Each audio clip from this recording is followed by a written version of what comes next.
Je vois beaucoup de gens comparer la CAN au Maroc avec la CAN en Côte d'Ivoire. Mais franchement, moi, je pense que c'est le jour et la nuit. Pas parce que la CAN de la Côte d'Ivoire était meilleure que la CAN au Maroc, mais c'est en termes de la culture des différents pays.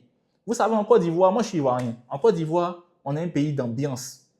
On est un pays où il y a des boîtes de nuit, il y a de la musique partout, il y a la nourriture partout. Donc, la Côte d'Ivoire, lorsque vous venez visiter la Côte d'Ivoire, bien vrai que la Côte d'Ivoire, c'est site touristique, mais la Côte d'Ivoire est connue, surtout Abidjan, est connue pour être la capitale de l'enjaillement. Donc, les gens viennent pour s'amuser, aller dans les boîtes de nuit, boire l'alcool, danser, chanter comme des fous. Les gens viennent pour oublier leurs soucis, pour, pour foutre la merde, bon, dans le bon sens, hein, mais vraiment s'éclater.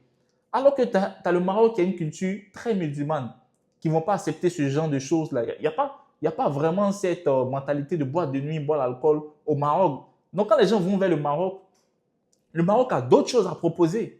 Le Maroc a proposé son tourisme, sa culture, ses nourritures, ses plats.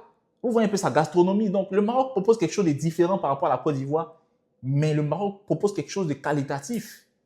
Footballistiquement parlant, les stades, c'était la meilleure CAN, footballistiquement parlant. Les terrains étaient merveilleux. Le climat était succulent pour que les footballeurs qui sont habitués au climat européen puissent développer leur jeu. Donc, sportivement parlant, la CAN était totalement réussie. C'est la meilleure CAN de l'histoire de l'Afrique, qu'on se dise les vérités.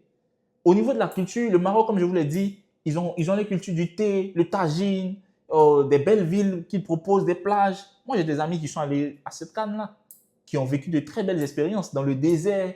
Il y a eu des activités. Le Maroc propose quelque chose de différent en matière de tourisme par rapport à la Côte d'Ivoire. La Côte d'Ivoire, tu vas probablement t'amuser à Abidjan, il y a la basilique de la Côte d'Ivoire, mais au Maroc, tu as Marrakech, tu as plein de choses que tu peux visiter. Donc, arrêtez de croire ce que vous voyez sur les réseaux sociaux. La CAN au Maroc, les gens se sont bien amusés. D'ailleurs, moi, je regarde des influenceurs ivoiriens qui se sont éclatés au Maroc. Donc, arrêtez de montrer comme une mauvaise image que les stades n'étaient pas remplis. Ces stades pas remplis, là, on a eu ce problème en Côte d'Ivoire.